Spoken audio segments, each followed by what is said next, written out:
So when I met you, we were on that film shoot back in, I believe it was Hamilton, Ontario, on a film called The Demolisher, and shortly Did we shoot in thereafter, Hamilton?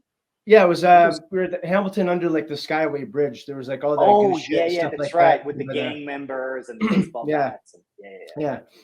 So you went from there, and shortly thereafter, I fell in love with your photography when we connected there, and I just kept following you. And then you found your way over in Africa. Can you explain that journey? What took you from shooting films here over to doing the work that you're doing now over there? And I won't spoil too much of it. I'll let you describe.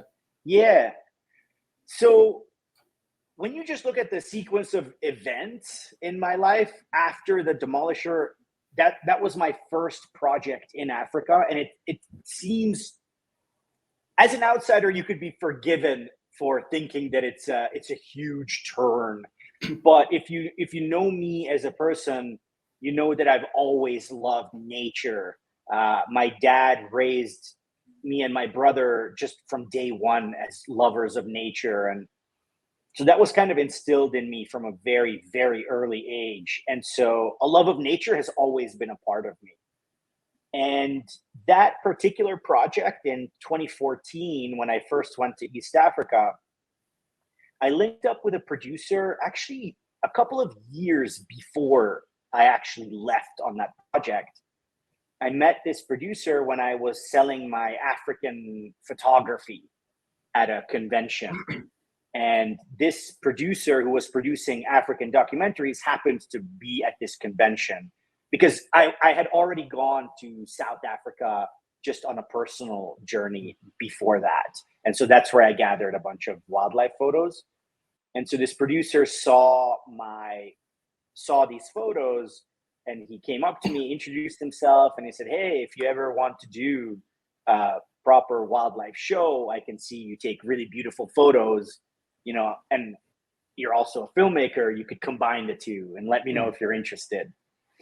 And of course, I jumped at it. So we kept up a relationship with this guy. And of course, with like anything in the film industry, it doesn't happen overnight. So we kept in touch. It took a couple of years. And then finally he said, "Hey, it looks like it's a green light. I got the budget together. And yeah, if you want, you can go live in East Africa for a year and shoot a bunch of episodes." And I said, "Let's do it." I gave up my apartment. I just straight up moved to Kenya to do this thing. Amazing. It came with one little caveat. He said, "You have to go do this, but before you go to Kenya, on our way to Kenya, we'll stop in Tanzania, and you have to climb Kilimanjaro," because he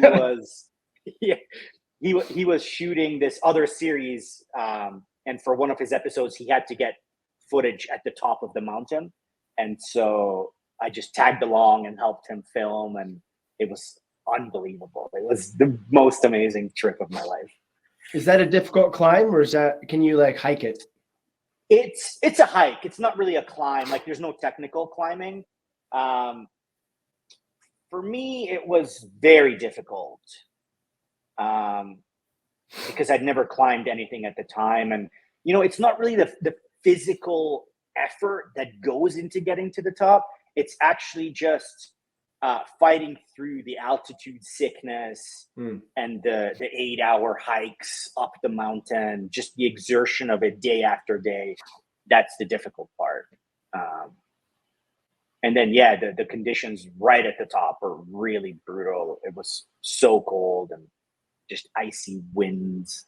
You could barely see in front of you. So, but it was amazing. We made it to the top. So. You think Africa, you don't think icy winds. No, you don't. You don't. Yeah. So when you got there, probably when you hit Kenya, I don't know about Tanzania, but there would have most likely been some sort of culture shock element for you. How did you adjust? I've always had this deep love of Africa, and it was always since I was a kid watching David Attenborough films. I was always romanticizing Africa. So honestly, I have no memory of me arriving there and having any kind of culture shock. If anything, I felt like I'm home. You know, that was the feeling that I had, is I'm finally home. Let's go crazy and film everything. Awesome. Yeah.